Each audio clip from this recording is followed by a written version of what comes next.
happy Friday. It's December 10th, and it's going to be a very short one today.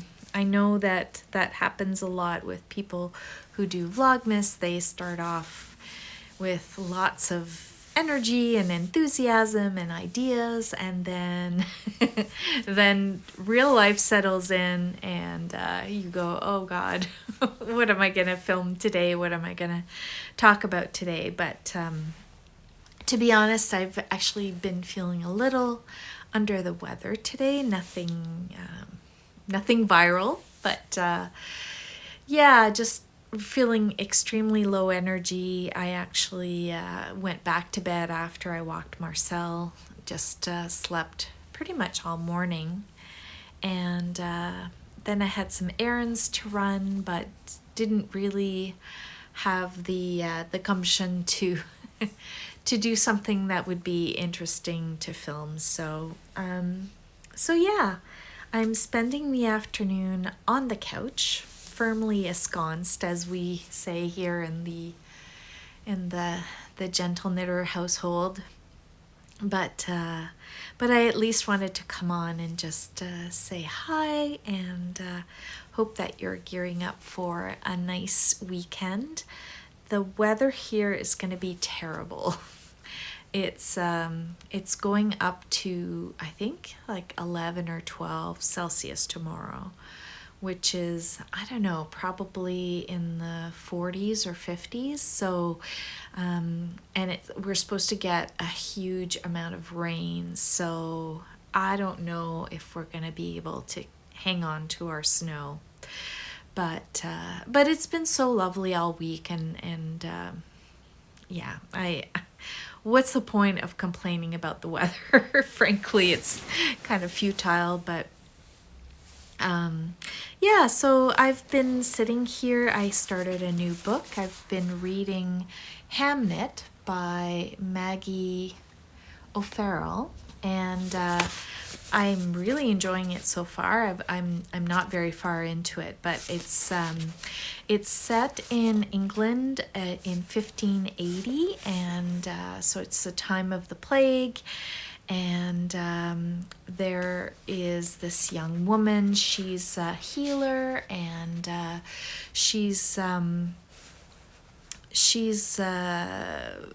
it says here, Agnes is a wild creature who walks her family's land with a falcon on her glove, and is known throughout the countryside for her unusual gifts as a healer, understanding plants and potions better than she does people.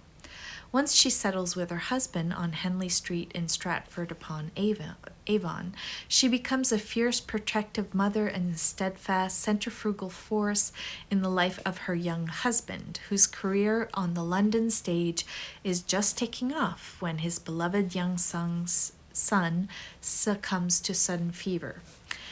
So that young husband is actually William Shakespeare, and the young son is Hamnet, which is the name Hamnet and Hamlet, I guess, were interchangeable during that time, and the play Hamlet is what Shakespeare is going to write following this family tragedy. So I've heard that this is a great book. I do enjoy historical fiction when it's got a literary bent to it. So this one, I think, might be something that's right up my alley. So enjoying this so far. I had a little bit of a knitting mishap.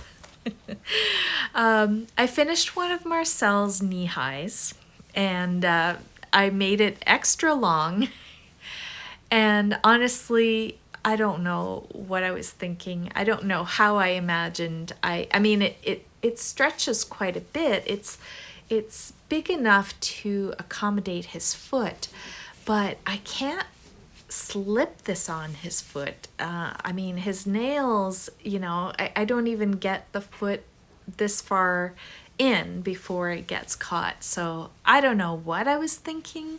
I clearly wasn't thinking. So I'm gonna rip this out. I had made a rounded toe, and I'm gonna rip it out till I get just kind of a normal sock cuff length, and then I'm just going to knit him little socks. So I'll knit kind of like baby socks, if you will. So, you know, something that's more along this size, and that I know I'll be able to get onto his foot. And I won't make the foot part, I won't make it in ribbing. So it'll just be a regular sock, but it'll be wool, and that's going to be very nice and cozy for him. But yeah, I don't know. Sometimes I really don't think things through. And this was one of those times. Anyway, oh well, it's fine. I will do day 10 of my little yarn vlogmas, or yarn advent, and then I might do a little bit of decorating. I found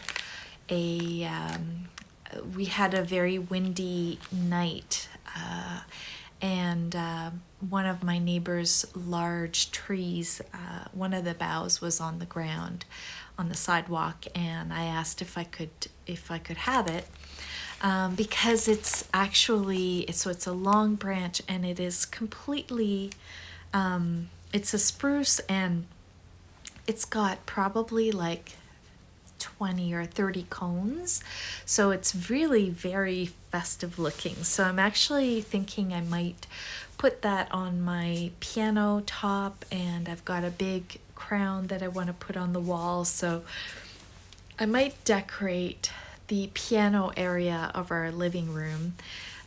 This year we're not getting a real tree. I mean, we do have that little tree that you saw me decorating the other day.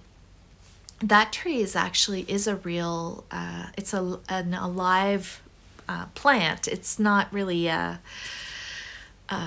traditional Christmas tree. It's what they call an island pine. So it has needles, and it does look like an evergreen, but it's just a house plant. And this year the trees, as I'm sure you know, are incredibly difficult to come by and really expensive. And I just didn't really feel like we could justify spending upwards of, you know, $60-$70 for a Christmas tree. So and I don't know, I also feel like I like the idea of having one that I can reuse every year. So I'm really quite charmed with my little tree. It's very sweet, and I will be decorating it, but right now it just has the lights. So I think this year, yeah, it's a little bit of a minimalist Christmas decoration situation here.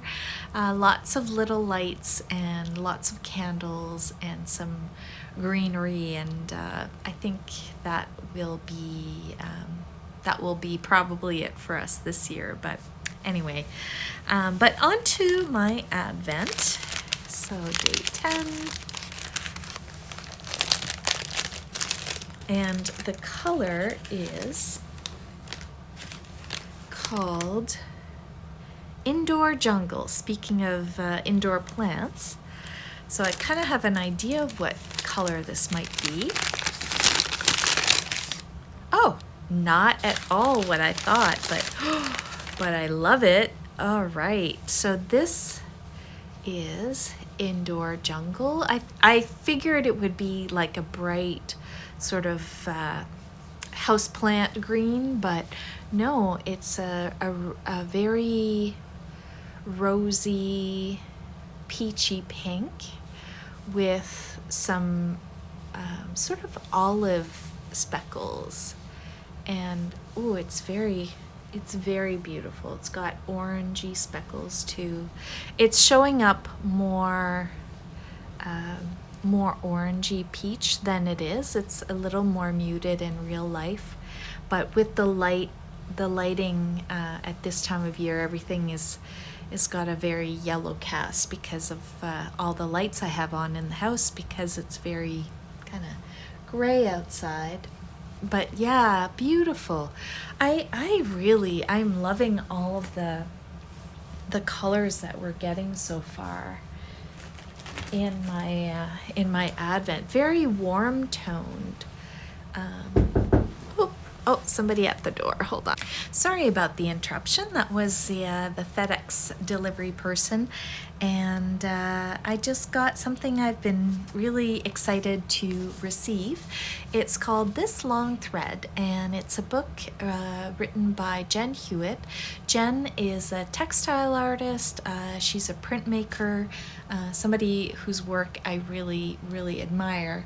And she's put this book together. I think it's interviews, first-person essays, artist profiles, and it explores the intersection between women of color and the crafting community. I know there's some interviews. There's one with Brandy Cheyenne Harper. She is a knitwear designer that I really, really love. Her designs are very classic and very, very beautiful. She's just got these gorgeous minimalist designs, but always with a lot of texture and very very cool and unique pieces that still look very wearable. There's also I think an interview with Sonia Phillip, who is the person behind 100 Acts of Sewing. I have used a lot of Sonia's sewing patterns to make myself clothes, and I get asked often about my clothes, and the ones that I've made for myself are generally using very, very simple sewing patterns, and Sonia's dresses and tank top patterns are super, super easy and simple and very easy to modify. And of course, they are graded for a very large range of sizes. Her pants #1 pattern is sort of my go-to linen pant pattern, and I've made lots and lots of those over the years. But so there's an interview with her. There's also I think a profile on the woman behind the Farmer's Daughters Fibers. So so I'm really looking forward to reading this. I ordered it through the Woolly Thistle, and so yeah, that's great. I should mention that it features, it says in the back here, knitters, quilters, sewers, weavers. So it really is that spans all types of textile arts. So yeah, I think that's going to be it for me today. A really short video, but hopefully I will get lots of rest tonight, and we'll be back with renewed energy, and I'm looking forward to decorating a little bit more, and I don't know what else we have planned for the weekend. I think we might try and go see Dune, and we have friends coming over Sunday. It's one of my closest friends' birthdays, so we're gonna have a little celebration. But in the meantime, I hope that you are well and cozy, and I look forward to talking to you again tomorrow.